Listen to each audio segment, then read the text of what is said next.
So I've set up for our fire today. So we're doing shish kebabs, and the kebabs are going to go right over the flame. So we're not going to use the heat deflector or anything like that. This will be direct cooking.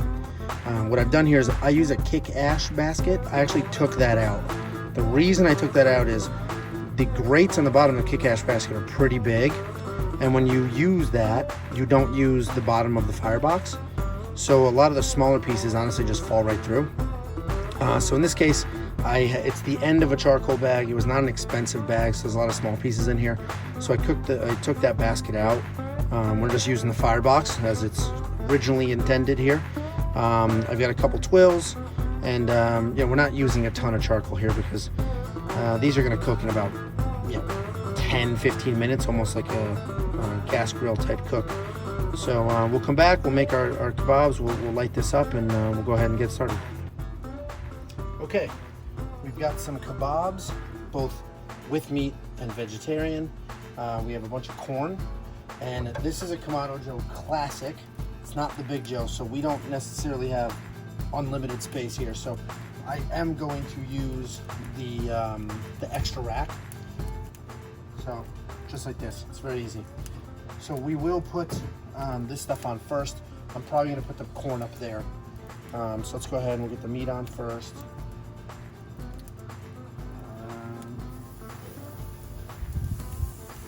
We'll go crossbreed.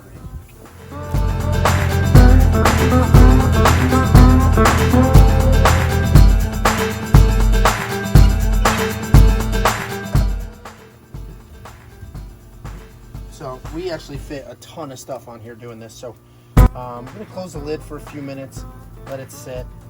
We will have to start turning these, and then we'll cook until they're all the way done. I'm not really going to manage any temperature here. We're just going to run this like you would a gas grill. So I have the bottom vent pretty much wide open. I've got the top vent wide open, and right now I have the lid open, but I'll close it just to get some heat in here. I'll open it all the way.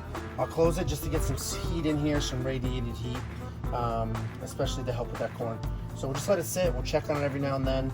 I'll turn the kebabs in a minute or two, and when the video's done, I'll let you know how long it took. This way we can sort of reverse engineer this for when you're doing it at home. All right, so let's check on this. Do some maneuvering. I'm sure stuff needs to be spun around. The gauge here is saying 300. So I have the bottom wide open, the top wide open. I did not put a lot of charcoal, as you saw. So let's just start flipping some of this stuff. It's pretty low heat, so actually this looks a little more cooked than this, so I might have a hot spot. So we'll just keep an eye on it. Yeah, the back is definitely hotter than the front. So we'll just keep an eye on that. We'll rotate some stuff if we need to. We'll move front to back, back to front. This corn's going to take a little while. Yeah, the back is definitely hotter than the front.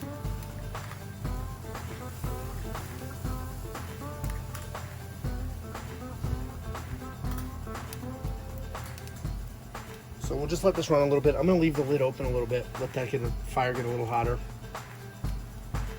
If you look down in there, which you can't see, but it's burning pretty well actually. Like I said, I did not put a lot of charcoal in here because this shouldn't take too long at all. All right, let's check again. It's been maybe a couple minutes, 5 minutes. I did bring the meat thermometer. This is an instant read because I'm not great at judging meat temps, so I'm going to use this. I just want to see how far along we actually are. So this is saying 152.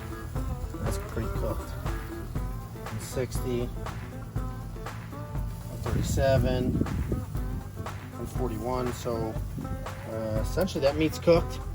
We're going to leave the lid open, crisp it up a little bit, see if we can get a sear. I'll rotate the vegetables and keep this going for a few more minutes.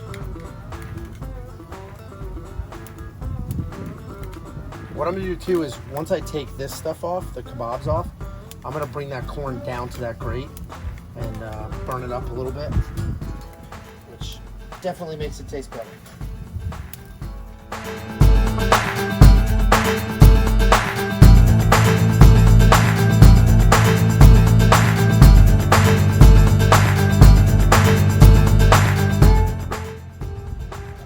pretty much done. The kids are acting like animals.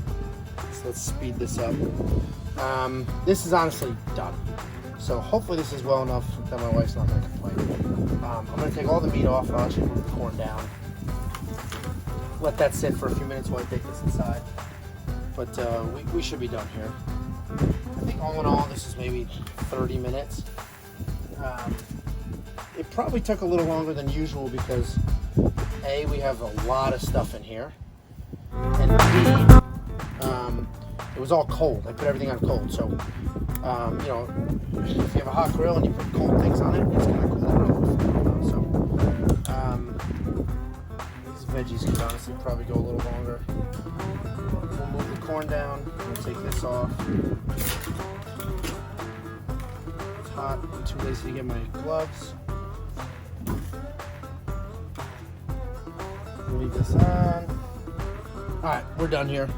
We took the meat off. We took the veggies off. I'm going to take the corn off. We didn't spray these, right? I didn't put any butter on here. I didn't put any seasoning on here. And that's because the kids are eating this stuff too. But honestly, it should be sprayed with butter. You can hit these with some seasoning as well. But you know, we left it pretty bare. And you could always just add, where we are just going to add seasoning and some butter to the ones that we're going to eat so the kids don't have to eat all that. I'll put everything in the description that I used. That extra rack is super helpful. This instant thermometer is very helpful. So I'll put that stuff in the description. But, you know, all in all, this is about 30-something minutes. This is a lot of food. We're feeding 4 adults and 2 kids tonight, so there's a lot of food. It's definitely a quick, easy meal. Sometimes it's a pain. You know, you don't really want to light a fire and do all of that just for 10 minutes of cooking. But honestly, this wasn't so bad. Dump the charcoal in, light it, come back whenever. And it's pretty easy because we didn't have to manage a specific temperature. We just wanted it hot so we can cook our food. So it's nice and easy. But, you know, do me a favor, like, subscribe. Let me know if you want to see something else. But I'm just going to keep recording things that I cook for the family and see what happens. So thank you.